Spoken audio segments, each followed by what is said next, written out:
पितृपक्ष। नमस्कार मित्रों, ज्ञान सागर वॉइस चैनल में आप सभी का हार्दिक स्वागत है। मित्रों, पितृपक्ष में क्या करे क्या नहीं करे। मित्रों, पितृपक्ष में शादी, मुंडन, सगाई और गृह प्रवेश जैसे मांगलिक कार्य भी पितृपक्ष में वर्जित माने गए हैं। ऐसा करने पर पितर नाराज हो जाते हैं।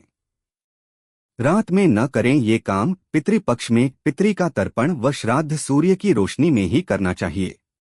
सूर्यास्त के बाद श्राद्ध कर्म भूलकर भी न करें, इसका फल प्राप्त नहीं होता है।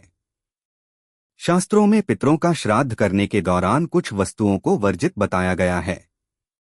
पितरों का श्राद्ध करने से पूर्व दान करने से दोष लगता है। पितरों के श्राद्ध के दिन ब्राह्मण, गाय या देवहती को लोहे के बर्तन में भोजन नहीं करना चाहिए। श्राद्ध पक्षों में लोहे को वर्जित बताया गया है। पितृपक्ष में क्या न करें। गरुड़ पुराण में वर्णित है कि पितृपक्ष के दौरान तामसिक भोजन का सेवन नहीं करना चाहिए। पितृपक्ष के दौरान साग, सत्तू, चने की दाल, चना, बेसन आदि चीजों का सेवन न करें। घर के बड़े वृद्ध का अपमान न करें। पितृपक्ष के दौरान खरीदारी न करें और न ही नए रंग के वस्त्र धारण करें। इस बारे में धर्मशास्त्र कहते हैं, पितृपक्ष की अवधि में पति पत्नी को शारीरिक संबंध नहीं बनाने चाहिए।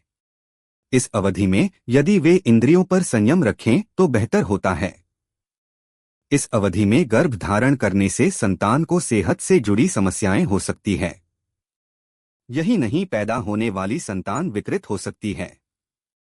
इस दिन उन महिलाओं के लिए श्राद्ध कर्म, पिंडदान, तर्पण और धूपध्यान किया जाता है जो मृत्यु के समय सुहागिन थीं। श्राद्ध पितृपक्ष में या पितरों के मुक्ति कर्म के दौरान पितर चालीसा पढ़नी चाहिए। पितर चालीसा का पाठ करने से पितृ प्रसन्न होते हैं। अगर किसी के जीवन में बार बार बाधाएं आ रही हो तो पितृपक्ष में श्राद्ध कर्म आदि करने के बाद पितर चालीसा का पाठ अवश्य करें। पितृपक्ष में किसी तरह का तेल दान में नहीं दान चाहिए। विशेष रूप से श्राद्ध पक्ष में सरसों का तेल दान नहीं करना चाहिए। श्राद्ध पक्ष में पितरों को सिर्फ शुद्ध एवं ताजा ही अर्पित करना चाहिए। पितरों को गलती से भी झूठा या बचा खाना नहीं देना चाहिए।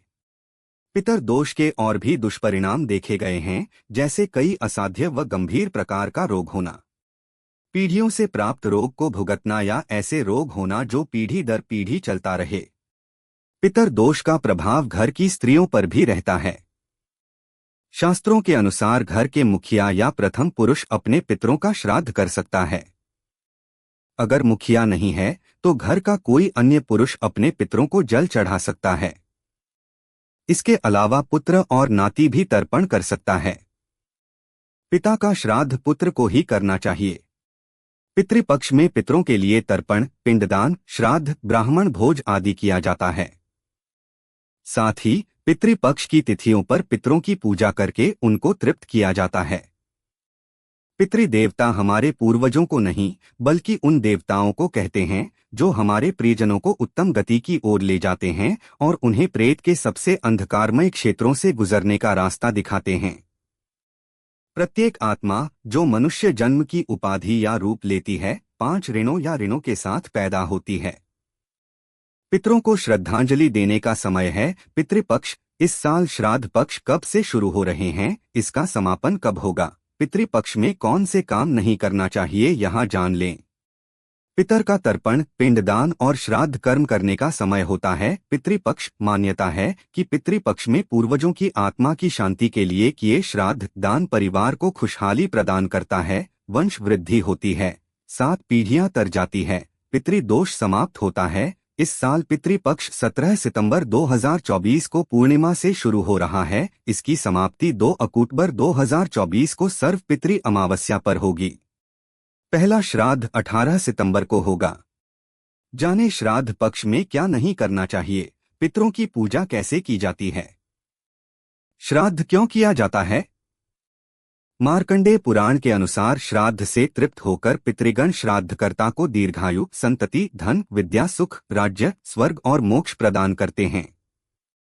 ब्रह्म पुराण के अनुसार जो व्यक्ति शाक के द्वारा भी श्रद्धा भक्ति से श्राद्ध करता है, उसके कुल में कोई भी दुखी नहीं होता। पितृपक्ष में क्या नहीं करना चाहिए। शुभ कार्य की मनाही। पितृपक्ष पितरों को याद करने का समय होता है। ऐसे में इस दौरान किसी भी तरह के मांगलिक कार्य नहीं करने चाहिए। शादी, मुंडन, सगाई और गृह प्रवेश जैसे मांगलिक कार्य भी पितृपक्ष में वर्जित माने गए हैं। ऐसा करने पर पितर नाराज हो जाते हैं। रात में न करें ये काम। पितृपक्ष में पितृ का तर्पण व श्राद्ध सूर्य की रोशनी में ही करना चाहिए। सूर्यास्त के बाद श्राद्ध कर्म भूलकर भी न करें, इसका फल प्राप्त नहीं होता है।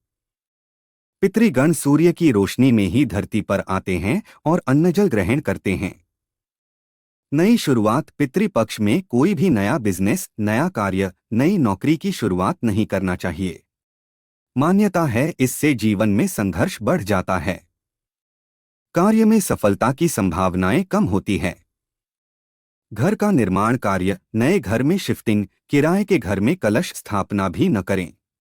इन चीजों का दान है वर्जित। पितृपक्ष में लोहा, चमड़े की चीजें, पुराने कपड़े, काले कपड़े, बासी खाना, तेल आदि का दान नहीं करना चाहिए।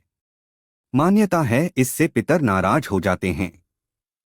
खान और सोने में बरतें सावधानी। पितृपक्ष में मांसाहार भोजन, लहसुन प्याज नहीं खाना चाहिए। साथ जो लोग तर्पण श्राद्ध कर्म करते हैं वह इन 15 दिनों में शारीरिक संबंध न बनाएं, इससे पितृ पूजा का फल नहीं मिलता है। मित्रों, यह जानकारी आपको कैसी लगी कमेंट बॉक्स में बताएं। चैनल को लाइक करें। धन्यवाद।